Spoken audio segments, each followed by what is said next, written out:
This is Ryan Dorsey, publisher of BearTerritory.net for Fox Sports Next and Scout.com, here at California Memorial Stadium with Hunter Hewitt of the San Francisco Chronicle, and it's time for the Arizona Wildcats edition of 3 and Out. Cal, of course, with a 12:30 kickoff on Saturday against Rich Rodriguez and his Wildcats. Hunter, what is your first point for this week's 3 and Out? Well, there's no more quarterback controversy in Berkeley, so let's talk about the defense. Defensive coordinator Andy Boo is starting to switch things up. We saw it last weekend against Washington, what he calls the NASCAR package. Adds a little bit more speed on the field, takes some defensive linemen out.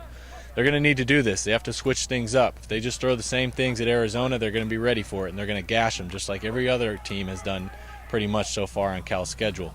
So let's keep an eye on that. If you're watching this game, see if Cal starts throwing some new wrinkles in. I talked with defensive end Dan Camparell, and he told me there might be some new things, some new schemes to throw in there against Arizona to catch them off guard.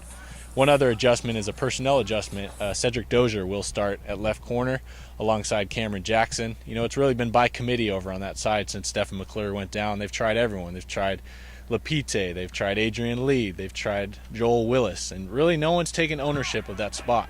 So we're going to have to find out if Cedric Dozier can go in there, give the defense a little spark, and make some plays to get things going. They have a huge test this week with Carey, the nation's leading rusher in yards per game. So they have to switch things up and throw something at him that really gets them.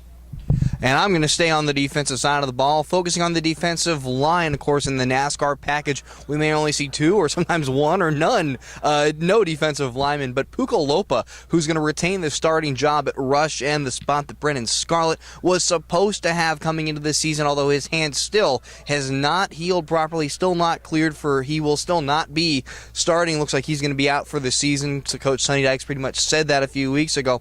But Puka Lopa really has taken ownership of that spot after a little bit of a revolving door there. And, you know, they're going to have to contain B.J. Denker, 192 rushing yards last week. Cal has had trouble with mobile quarterbacks this year, so the defensive line, when they're all in, if it's not the NASCAR package, it'll be really interesting to see how they're able to pressure Denker, maybe let him feel uncomfortable on the run, and even more uncomfortable if he drops back to pass. Hunter, what's your next point? We can keep talking about the defense, but realistically, the last few weeks, the offense has really not shouldered their side of the load. I talked with Chris Harper yesterday, and he said that's been a very common theme in the meeting rooms lately. Tony Franklin's been pretty upset with them. And if you look at the statistics now, Cal actually ranks 94th in the country, 22.9 points per game, and that's not what we expected. No one really expected much out of the defense this year, but everyone expected the offense to be at least the top 20 of the country, and they're way down in the bottom now. They need to get things going. It's really tough to see if the running game will get going. They've had struggles all year, so it's really got to be on the trio of Jared Goff, Chris Harper, and Bryce Treggs. These are the guys that are going to get Cal going. These are the guys that need to make big plays and get the offense moving and get him in the end zone. Chris Harper, I talked to him yesterday. He said he's ready for a big game. It doesn't matter what kind of defense Arizona is going to throw at him, 3-3-5, whatever it is. He's ready to go, and he's been Cal's biggest playmaker this season. So let's see if Jared Goff can bounce back. He said he's more comfortable now that he knows he's not in a quarterback battle. He's not looking over his shoulder. So let's watch how this trio does. They need a huge game from them. They need probably 400 yards from Goff and at least 100 from both Harper and Treggs if Cal wants to win this game. Treggs hasn't had a 100-yard game in, God, it seems like forever. It seems like he hasn't had one in conference play. You talked about the running game, and that's where I'm going to go with my second point, the running game. Darren Irvin, once again, looks like he's going to be the starter, at least in name.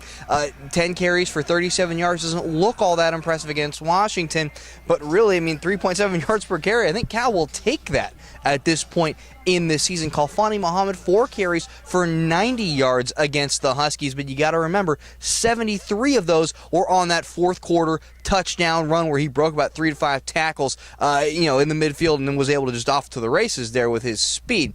So the running game is going to be something that I want to watch, and I want to see how much Daniel Lasco plays into things. He has not been out of the red jersey this week. Sonny Dykes said that he will play, that he will be in the rotation, and he is probably one of the more exciting backs that they have left now that Brendan Bigelow's moved to the inside receiver position because he has that combination of speed and power. But how effective is he going to be with a bum shoulder that hasn't really been hit on a lot this week?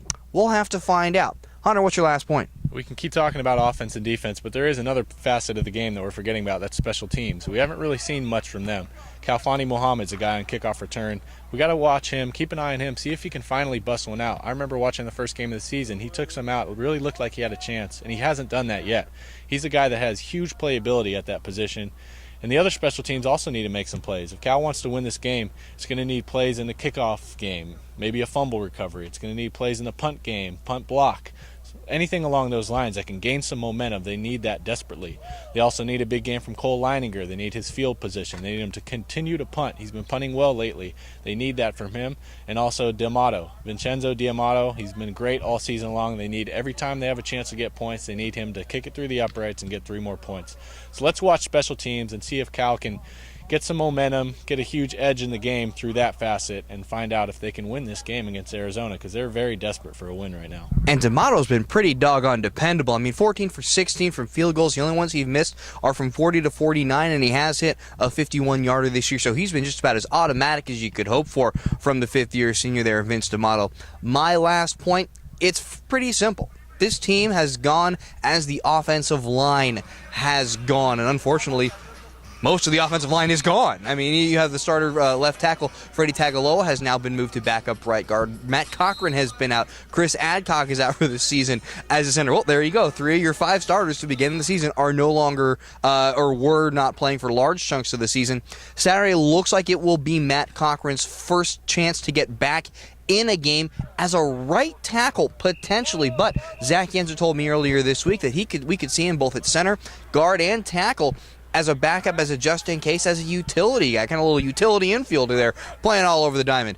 So we may be able to see him there, although he's had a little lateral movement trouble since coming back from his high ankle sprain. His explosion has been back since he first got into pads at the beginning of the week, and he's starting to feel a little bit better, a lot of bit better, actually. He's credited the training staff with really bringing him along, because a week and a half, 2 weeks ago, he was still on crutches. Both Hunter and I said there's no way he plays when he's able to come off the injured reserve, but in fact he probably will. The offensive line, of course, that's something that I'm going to be watching really closely, because at times against Washington they did play rather well, and Goff did have a little bit of a pocket to work with, and we saw them Bears go downfield a whole heck of a lot more than normal. That would seem to be the idea when we're going into this weekend against Arizona. Get the ball downfield to Harper and to Treggs, and have the offensive line give Goff time to drop back and make those deep passes where he feels most comfortable.